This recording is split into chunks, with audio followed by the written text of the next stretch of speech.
Iris Bella dikabarkan hamil, tak mau jenguk Amar Zoni. Iris Bella hingga kini belum menjenguk suaminya, Amar Zoni yang ditangkap polisi kasus narkoba. Iris Bella dikabarkan syok dengan kabar penangkapan Amar Zoni untuk kedua kalinya. Ada pula kabar yang menyebut bahwa Iris Bella kini tengah hamil hingga tak ingin bertemu dengan suaminya di penjara. Pihak keluarga Amar Zoni akhirnya mengungkap fakta tentang isu Iris Bella hamil yang dikait-kaitkan dengan kasus Amar Zoni. Aditya Zoni membantah kabar kehamilan Iris Bella itu.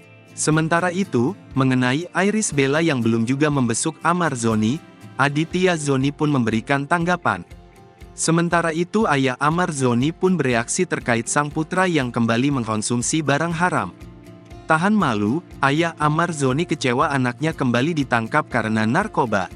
Apalagi saat ini Amar Zoni tersandung kasus narkoba setelah mempunyai istri, Iris Bella dan 2 orang anak. Rasa penyesalahan disampaikan Suhendri Zoni karena putranya itu kembali mengulangi kesalahan 6 tahun lalu.